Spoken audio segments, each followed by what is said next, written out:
Hey guys, Alex from Board Game Co. over here, and it's time for part 2 of my Kickstarter Lookback series. This is a series where I take a look at Kickstarters that I have already backed, already received, and then just try to see what happened with it. Did I like it? Did I keep it? Did I trade it? Did I play it? Did I sell it? All those things. What happened next? And if I sold or traded, was it, for what I got? Did I lose money? Was I wrong about the value proposition? What happened there?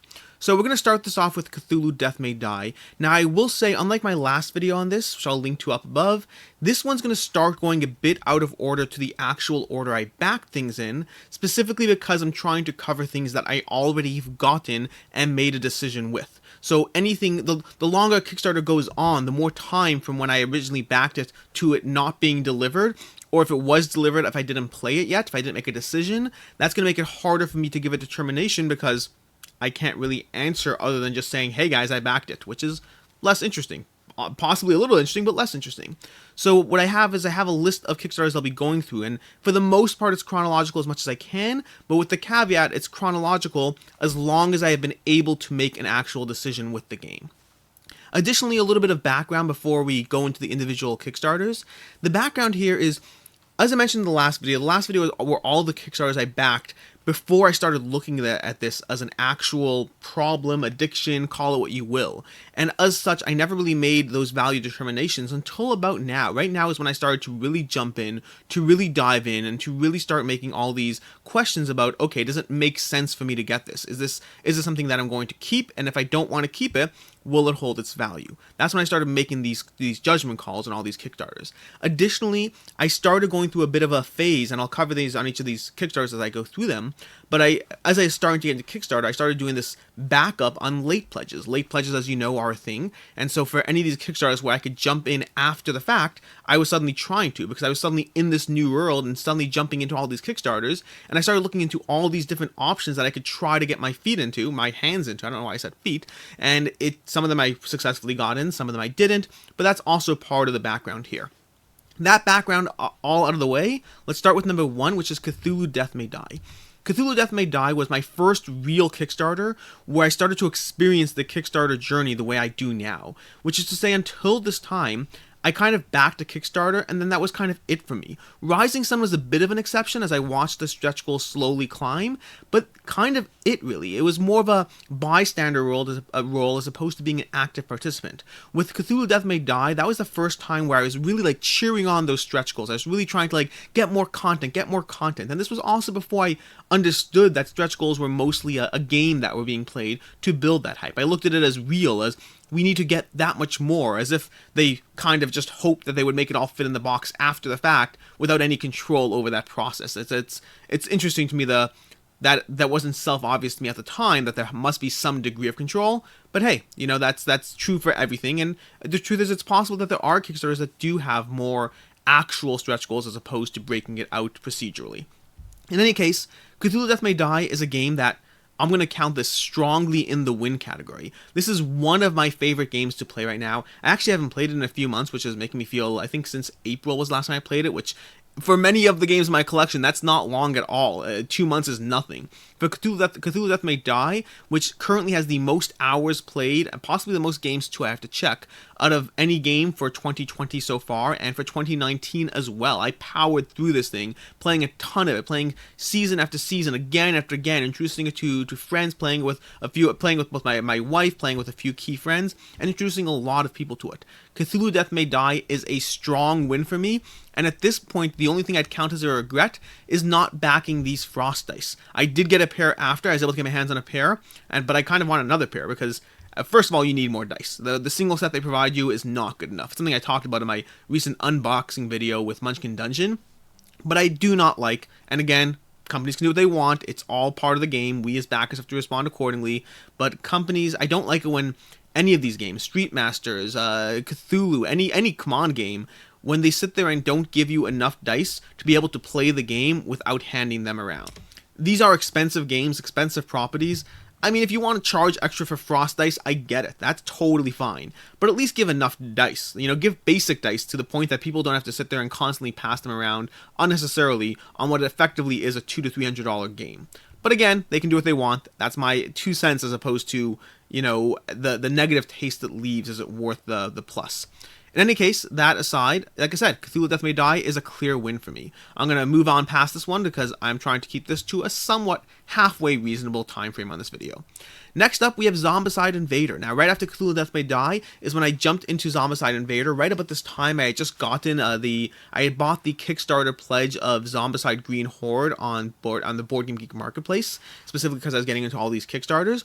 And then I didn't actually play Green Horde first. I ended up playing Black Plague first, but I thoroughly enjoyed Plague. I thought that Black Plague was a fascinating experience to me. It was the first time I really got into the Zombicide experience at all, and I was really enjoying it. And so that combined with my new love or addiction to Kickstarters led me to try to message Command. They didn't actually have the late pledge up, but I messaged Command, got a hold of the customer service, and I got into Zombicide Invader with barely any trouble at all. I had initially planned on just jumping in and getting the basic pledge, just getting a basic soldier pledge and everything, but once I was in that pledge manager, FOMO took over, and I basically got a little bit of everything, or at least I think I skipped the doors, which I regretted. No, I got the doors. I skipped something. I have to take a look. I definitely skipped something, which I regretted later, but I got the doors, I got all the Xenopacks, all the extras, and I also would put this kind of mediumly into the win category. This is one that Cthulhu Death May Die, by the way, will hold its value if I choose to sell it. I don't need to right now because I want it and I like it, but it certainly would sell for above the pledge cost. And Invader as well. Invader doesn't have that giant jump I would expect in some Command games, and for a project that brought in $3.5 million, it doesn't have that aftermarket appeal that many Zombicide games or many Command games in general do. Don't get me wrong, it does hold its value, but it's not that extra, $100 on top that you might necessarily see. If you hold out, you can possibly get the right person, but it's one that is, the availability is roughly on par with the demand, and so it is holding its value. In some cases, you'll get more. I don't think you'll get less if you're willing to hold out, but it's not a knock it out of the park value return. That being said, for me, I'm not currently selling it. While Invader is my least favorite, well, I can't say least favorite, I haven't played the original Zombicides. My order, I guess, would be Zombicide Black Plague, then followed by Zombicide Green Horde, followed by Zombicide Invader. And I don't know if I play the Zombicide series enough that Invader is really going to get that opportunity to shine, that shot to really do well and to grow in my eyes as the game that it can be. Ultimately, it's a streamlined version of Zombicide, and I do believe they did a good job streamlining it, but I don't think they did a good job making it better. They made it easier, more accessible, less things to set up the board. But the door system, in theory, is great, but in practice, with all the line of sight breaking off as you enter into each room, I don't know how much it really mattered. In terms of the fact that you no longer produce zombies when you knock down a door, I mean, it makes the game easier to, I guess, play and process, but that fun of opening a door and who knows what's going to happen to you is gone. I really like that in Green Horde and Black Plague. And the focused fire, while in theory it stops you from being stuck in a corner in the wrong situation, it took a lot of tenseness out of the game. I love the process of, in Black Plague, being forced to run around the board until you find something to defeat this stupid evil abomination that's stomping on your heels trying to kill you. I enjoy that in Black Plague, and in Green Horde it's like, okay, I'm just going to roll dice until I kill it, which the game already has enough of that. I didn't feel it needed more. Now again, keep in mind, I've played Invader 3 times, and I can tell you from my own experience that playing Black Plague, it got progressively better the more I added and the more I learned the game, the more I enjoyed Black Plague. There are things about Invader that I like. I like the mold mechanic and how it creeps through the building. I like the robots. There's a lot of things about the game that I do enjoy, and I plan on hopefully getting it to the table more to make that determination. But for right now, it's kind of in the middle as to whether I'll be keeping it. We'll see how things play out. And Zombicide 2nd Edition is not going to make that decision easier because the competition will be even harder. But anyways, I'm still going to count it as a win because it's still on my shelf, and if I sold it, I would get my money back from there.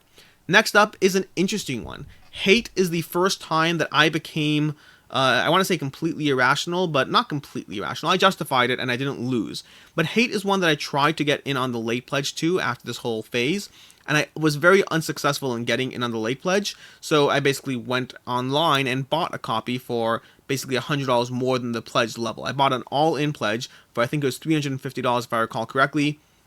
I was very on the fence, but at the time, Hate was Kickstarter exclusive, so you wouldn't be able to get, not at the time, Hate is Kickstarter exclusive, and so you wouldn't be able to get it after, and it was a toss-up in my head. If it hit the shelves and everyone was, this game is incredible, this game is amazing, then the price would go even higher, versus if I got it before that happened, I could only pay $100 more than what it cost.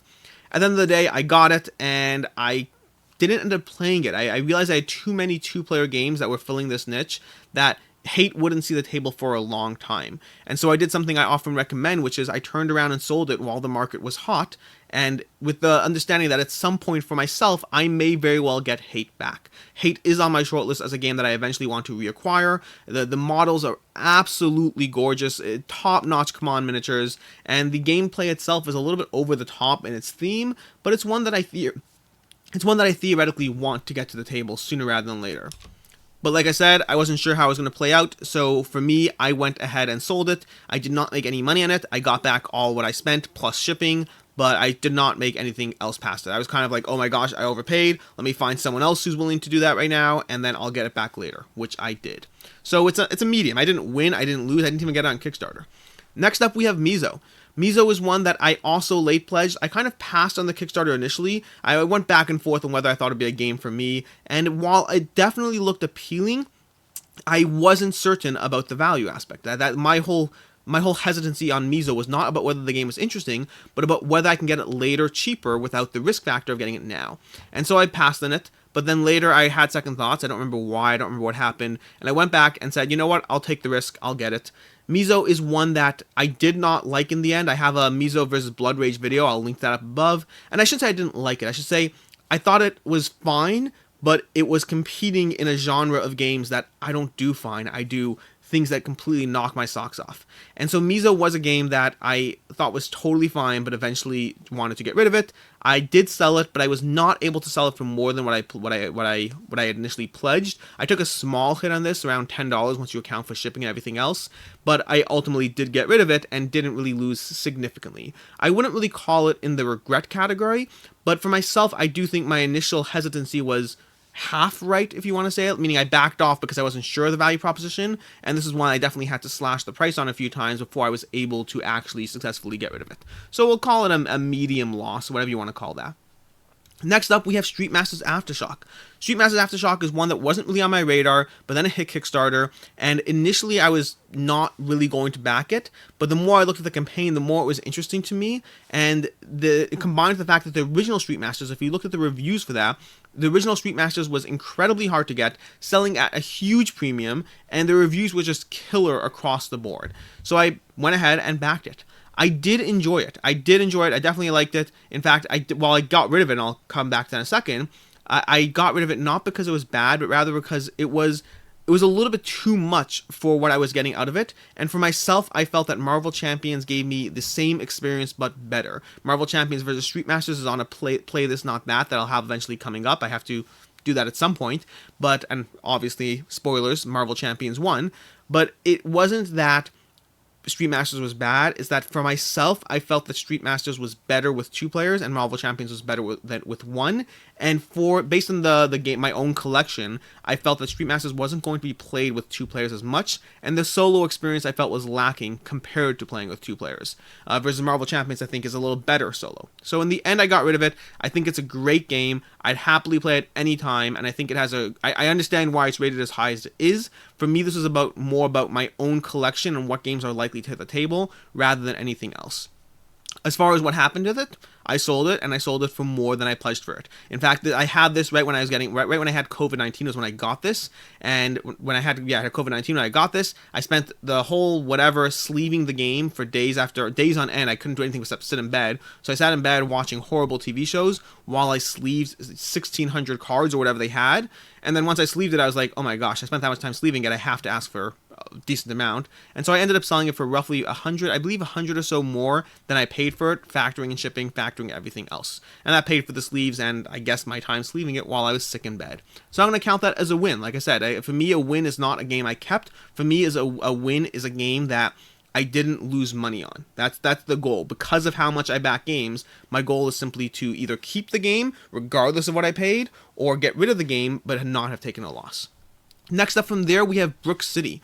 Brook City is one that I jumped into as soon as I backed Street Masters. This was also a late pledge. I went ahead, I backed Street Masters. I was so hyped, I was so excited about it that I basically ended up backing Brook City, and this was definitely a decision that I don't regret because it worked out well, but in hindsight, I should not have made this decision. Absolutely, 100% should not have done this. Brook City is basically Street Masters, but with much less of an audience and much less of a critical reception. But I was all high on Street Masters and so excited, I was like, you know what, I'm going to jump in, and hey, it's, you know, it's $100 cheaper than Street Masters for the whole all-in, and at that point, this is when I started to realize that these giant, what had previously been giant numbers for me were no longer giant numbers, and I was looking at a $200 pledge as cheap because it wasn't a $300 pledge. My whole frame of reference had shifted, and it was absolutely bizarre. In the end, Brook City I'm going to count as a win. Again, I should not have backed it. Hindsight would say I should not have backed it. Today, I would not have made the same decision. But it happened to work out because while I wasn't able to sell it initially, as soon as I got it, I put up for sale. I was like, you know what, that was a mistake. I can't believe I did that. I put up for sale for my asking price, and I didn't really get any bites, but I did have someone offer me Arena the Contest, an Arena the Contest all-in pledge for Brook City. The prices were roughly equitable, and I was like, hey, this looks similar, and at least it's not Brook City, because I'd rather just play Street Masters than Brook City, whereas Arena the Contest was kind of in its own arena. That's funny. Anyways, I got Arena the Contest eventually. We traded games. I sent him Brook City. He sent me Arena. He redirected his pledge to me. And Arena the Contest is a game that wasn't on my radar at all, and I love it. I think Arena the Contest is fantastic. I thoroughly enjoy it. I have gone all in on the second Kickstarter, so I guess maybe it wasn't a win because it ended up causing me to spend a whole bunch more money. But in any case, it's sort of going to be counted as a win because of the fact that I ended up getting Arena out of it, and I absolutely love Arena. Super happy about how that one worked out for me. Next up from there, we have Arcadia Quest Riders. This was another late back that right about this time was when I was going through all these Command games and enjoying Zombicide. I'd back Cthulhu Death May Die, I was excited about that. And I got back Arcadia Quest to play it again. It's a game that I had gotten a long time ago, but I got it back because I was like, oh, I want to try. Now that I'm being sucked into this whole Kickstarter game, this whole Kickstarter engine, I want to try it again. And I started playing with it and started enjoying it, I would say slightly more than I did the first time. And again, bad decision times, I sat there and just tried to get my hands on everything. So one of those things was late pledging Arcadia Quest Riders because that was available as a late pledge. Unfortunately, that was a mistake on 2 counts, and this is definitely the first clear loss on this list. Mezo is a bit of a, or Mezo, I think I'm mispronouncing it. It's not Mezo, it's Mezo. I did that wrong. Anyways, Mezo was not a clear loss, but a bit of a hybrid. I lost a little bit, but not enough to really call it a loss. Versus Arcadia Quest Riders was definitely a loss for me, both in the decision I made as well as how it played out. Now, first of all, Arcadia Quest was a game that suddenly, whatever it was, a few weeks later, I had played a few games, nearly completed a campaign, and we kind of decided, you know what, it was good, wasn't great, and we moved on from it. And now I had this pledge for Arcadia Quest Riders that I had nothing to do with. And additionally, Arcadia Quest Riders wasn't a typical Command Kickstarter. Rather, it was a Command Kickstarter in which it was one of those, very short, week-long campaign, and you get 2 extras, no stretch goals, done. And you don't really see the same value on those Kickstarters. In fact, I'd argue you don't see the value at all. You end up paying a much higher price to get a tiny amount of extras. It's very similar to Zombicide Night of the Living Dead, which was another Kickstarter that I passed on because that was much later when I knew better. And Arcadia Quest Riders was one that I jumped in. I was like, you know what, I'm excited, I'm going to see how this plays out, and I definitely took a loss on that. It wasn't a huge loss, mind you, but I mean, on a fairly inexpensive pledge level, I probably lost $20, $25 on it because it was bound to happen. And this is a fiasco for multiple reasons, including the fact that everyone else seemed to be getting their copy of Arcadia Quest Riders way before I was. So that is Command's MO with Kickstarters. I know, I'm not complaining. My own decision, my own mistake. This was all on me. I made a bad decision. I was on the hype train of Arcadia Quest and on Kickstarters in general, and I just jumped into it before I was even certain, and it wasn't a good return. Mistakes across the board, a clear loss for me in this category.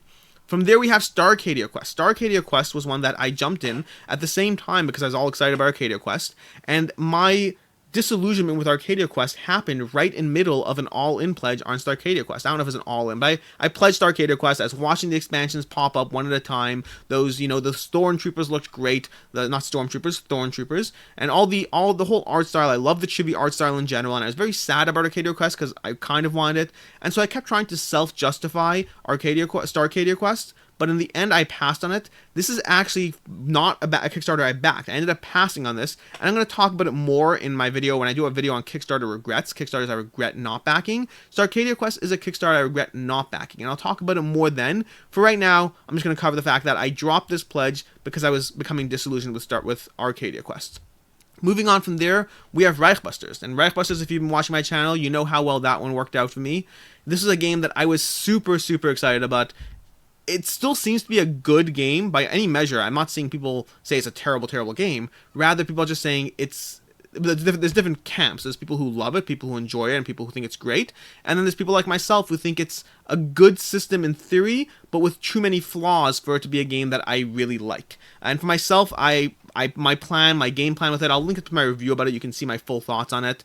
But rather, in this case, as soon as I was done with it, I debated between house ruling it and trying to make it work. And I told myself I would, start putting together some house rules, which I did. And if it sells in the meantime, it sells in the meantime. And it sold the next day, basically. As soon as I put it up, it sold. This is a Mythic Games production, and Mythic Games has, like I've talked about in my other videos, their games sell well. When I backed this, I knew I wasn't taking a risk, and sure enough, when it sold, I knew I wasn't taking a risk.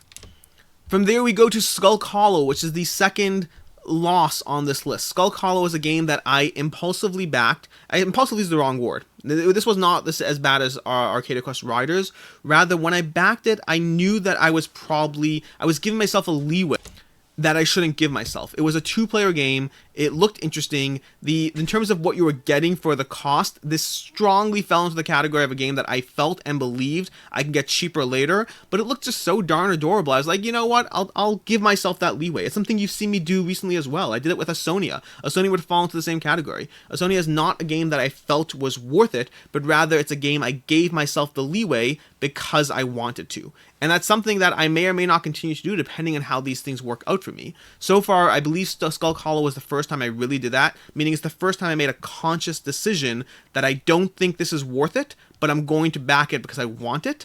And in theory, that's fine with me if it's a game I keep, but this was very much not a game I kept. I was not a fan of this at all, unfortunately. I felt that it didn't give me an eloquent, amazing, fantastic 2-player experience, but kind of felt like I'll hit you, you hit me, and we'll go back and forth until we lose. Until someone wins and someone loses. Both myself and the other player in the game, we kind of just felt that way about it. We didn't bother giving a second play. I know that feedback on this has been mixed. There are people who definitely like the game, and there are the people who feel the same way I did. So it's kind of a mixed bag for me.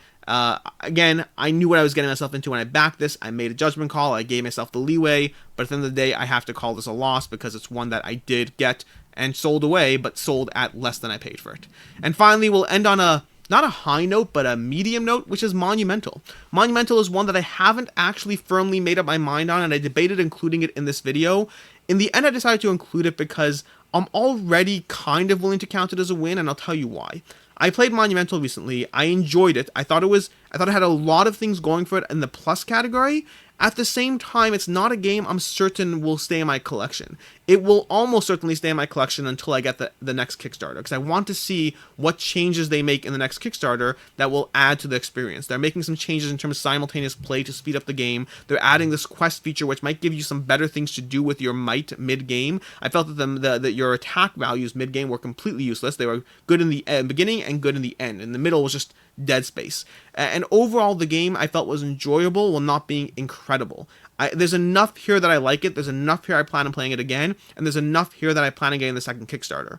But part of why I'm willing to consider it a win is because even if there wasn't, this is a game you can get your money back on. This is not a game you're going to be making tons of money on, but rather you can recoup your initial investment, your initial pledge, plus what you paid for it, plus your shipping, plus all that. You can get that back if you want to turn around and sell this on the secondary market. My one regret in this game really is not getting the metal coins. I thought the metal coins were great. I tried adding them to my pledge after the fact, and I was unable to, but I thought they looked great, and maybe I'll get them in the second Kickstarter. I guess that will be an option. Now I'm just thinking of this now as I do this video. They'll probably have those there, and I'll get those then. Ultimately, the miniatures are amongst some of the best I have seen in any game. I wish I felt as strongly about the gameplay. Right now, I just feel the gameplay is good. It's a deck builder, which I love. It's a civ building game, which I love. It's a little bit too much going on in some aspects for what it is.